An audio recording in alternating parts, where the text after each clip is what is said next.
ई शिक्षण कार्य में आपका स्वागत।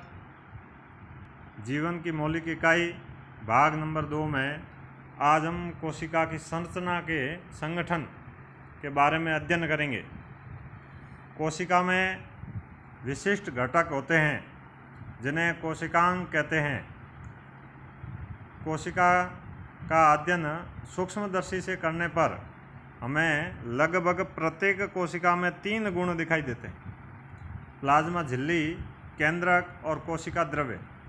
कुल मिलाकर कोशिका के 3 भाग हैं: प्लाज्मा झिल्ली, जिसको कोशिका झिल्ली भी कहते हैं, केंद्रक है और केंद्रक द्रव्य है।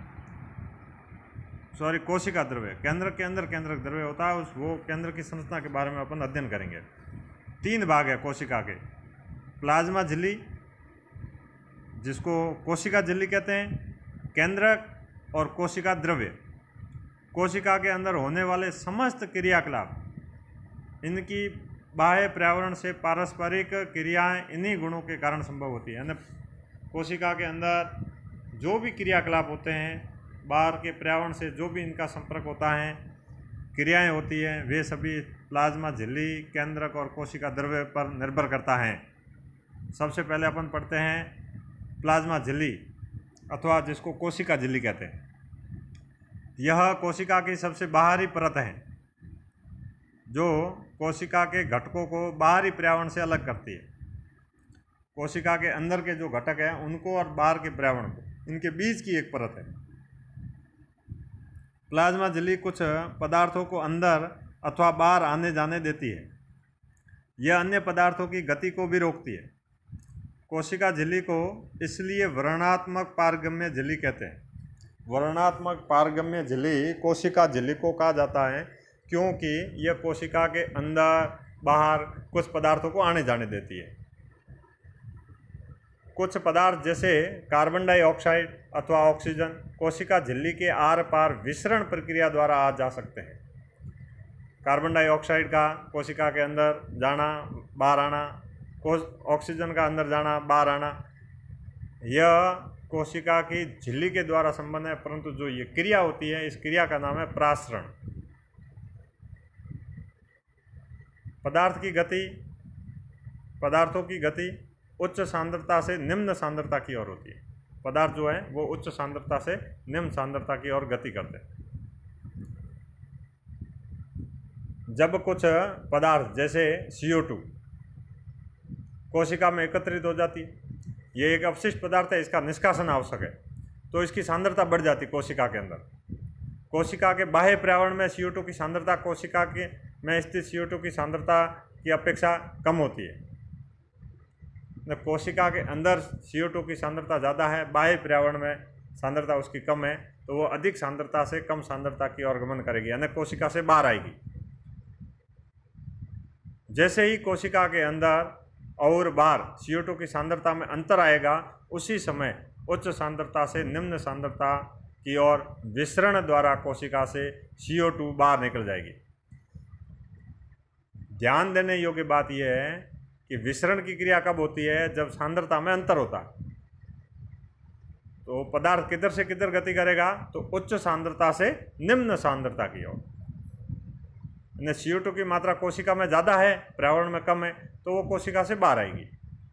इसी प्रकार जब कोशिका में ऑक्सीजन की सांद्रता कम हो जाती है और वातावरण में CO2 की मात्रा ज़्यादा है, तो वो वातावरण से कोशिका की ओर O2 की मात्रा, ऑक्सीजन की अपन बात करें तो ऑक्सीजन कोशिका में कम होता है, पर्यावरण में ज़्यादा है, तो पर्यावरण से कोशिका में प्रवेश करेगा, यानी उच्च सांद्रता से निम्न सांद्रता की ओर। कोशिका तथा बाह्य पर्यावरण में गैसों के आदान प्रदान में विसरण एक महत्वपूर्ण भूमिका निभाती है। जल भी विसरण के नियमों के अनुकूल व्यवहार करता है। जल के अणुओं की गति जब वर्णनात्मक पारगम्य झिल्ली द्वारा हो तो उसे प्रासरण कहते हैं। जल के यदि अणु गति कर रहे हैं तो वर्णनात्मक पारगम्य झिल्ली द्वारा वो कर रहे हैं तो उसको बोलेंगे प्रासरण। विसरण वायु में है, ये प्रासरण है। प्लाज्मा झिल्ली से जल की गति जल में घुले हुए पदार्थों की मात्रा के कारण भी प्रभावित होती है। प्लाज्मा में जो जल की गति है वो जल में घुले हुए पदार्थ है उनकी मात्रता के ऊपर भी निर्भर करती है। इस प्रकार प्रासरण में जल के अणु वर्णनात्मक पारगम्य झिल्ली द्वारा उच्च जल की सांद्रता से निम्न जल की सांद्रता की ओर जाते हैं। यदि हम किसी जंतु कोशिका अथवा पादप कोशिका को शक्कर अथवा नमक के विलयन में रखें तो निम्नलिखित 3 घटनाओं में से एक घटना होगी। सांद्रता जांच करने के लिए जंतु कोशिका या पादप कोशिका को अपन को नमक या शक्कर के विलयन में रखना है। पानी लिया, उसके अंदर शक्कर घोल दी, पानी लिया, नमक घोल दिया। अब उसके अंदर या तो जंतु कोशिका रख दो या निम्नलिखित 3 घटना दे रखी है, उसमें से एक घटना होगी। क्या होगी? यदि कोशिका को तनु विलयन में वाले माध्यम अथवा जल में शक्कर अथवा नमक की मात्रा कम तथा जल की मात्रा ज़्यादा है। तनु विलयन किसे कहेंगे? जिसमें विलय कम हो। विलय कौन है? शक्कर, यानी जो घोल रहा है वो विलय, और जो घोल रहा है वो विलायक, यानी जल विलायक है और शक्कर है या नमक है ये विलय है। तो इनकी मात्रा कम हो, जल की मात्रा ज़्यादा हो, में रखा जाता है तो जल प्रासरण विधि द्वारा कोशिका के अंदर चला जाएगा। पानी था, उसके अंदर शक्कर घोल दी, शक्कर की मात्रा कम है, पानी की ज़्यादा है, अब उसके अंदर कोशिका रख दी तो जल जो है वो प्रासरण विधि द्वारा उस बर्तन से उस कोशिका के अंदर चला जाएगा। जल के अणु कोशिका झिल्ली के दोनों ओर आवागमन करने के लिए स्वतंत्र होते हैं, लेकिन कोशिका के अंदर जाने वाले जल की मात्रा कोशिका से बाहर आने वाले जल की मात्रा से अधिक होती है। इस प्रकार शुद्ध परिणाम यह जल कोशिका के अंदर जाएगा और जिससे कोशिका फूलने लगेगी। में किशमिश का भी अपन हो सकता है, जैसे किशमिश है वो पानी के अंदर डालते हैं तो उसके बाद में अपन देखेंगे तो किशमिश फूल गई, क्योंकि बर्तन में जो पानी था वो कहाँ चला गया? अधिक सांद्रता से कम सांद्रता की ओर प्रासरण विधि द्वारा किशमिश के अंदर चला गया तो किशमिश फूल जाएगी। दूसरी स्थिति क्या बनेगी? यदि कोशिका को ऐसे माध्यम विलयन में रखा जाए जिसमें बाह्य जल की सांद्रता कोशिका में स्थित जल की सांद्रता के ठीक बराबर हो, यानी कोशिका के अंदर जो जल है और बाह्य जल है इनकी सांद्रता बराबर है।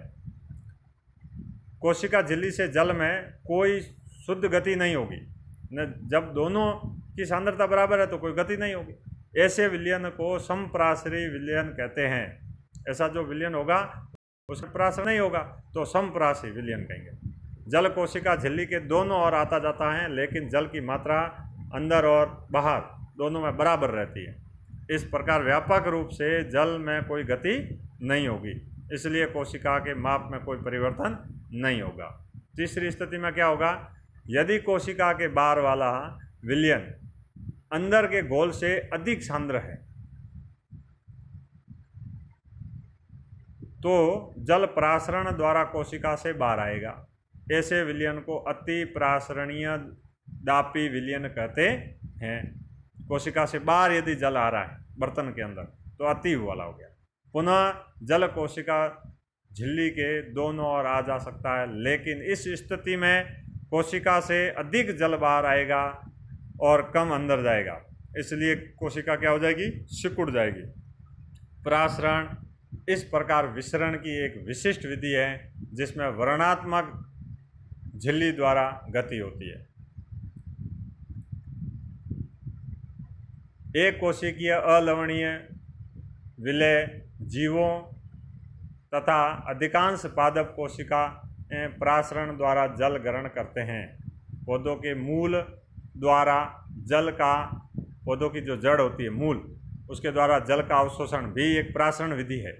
इस प्रकार कोशिका के जीवन में विसरण जल तथा गैसों के आदान प्रदान की प्रक्रिया महत्वपूर्ण भूमिका निभाती है। ये कुछ उदाहरण दे रखे हैं। गैसों का आदान प्रदान होना, जड़ द्वारा पाना, ये सभी इस विसरण के द्वारा। इसके अतिरिक्त विसरण कोशिकाओं में अपने बाहरी पर्यावरण से पोषण ग्रहण करने में भी सहायता करता है।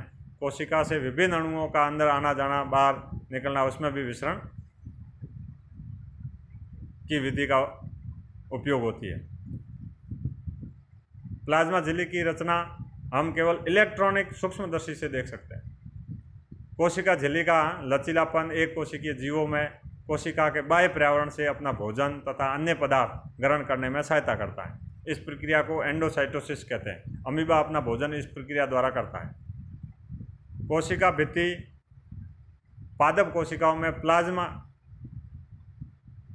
झिल्ली के अतिरिक्त कोशिका भित्ति होती है। ये कोशिका भित्ति जो होती है ना, ये सिर्फ पादप कोशिकाओं में होती है, जंतु कोशिका में नहीं होती है। ये सेलुलोज की बनी होती है, मोटी होती है, जटिल होती है और पादप संरचना दृढ़ प्रदान करती है। इसमें अधिकांश कोशिका मृत होती है। किसी पादप कोशिका में प्राशन द्वारा जल की हानि नहीं होती है, तो कोशिका झिल्ली सहित आंतरिक पदार्थ संकुचित हो जाते हैं। इस घटना को जीवद्रव्य कुंचन कहते हैं।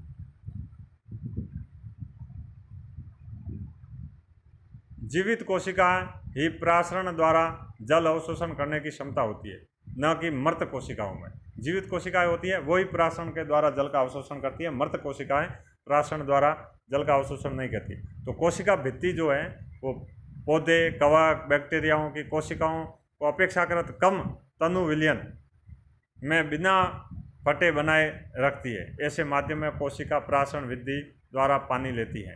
कोशिका फूल जाती है और कोशिका भित्ति के ऊपर दबाव डालती है।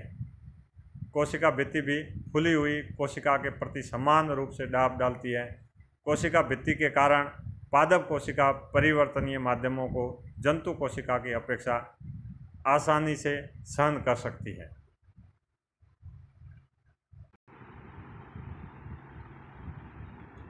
दो प्रश्न अभ्यास पुस्तिका में करने हैं। कोशिका झिल्ली का वर्णन लिखना है और विसरण किसे कहते हैं, इसको अपनी अभ्यास पुस्तिका में करना है।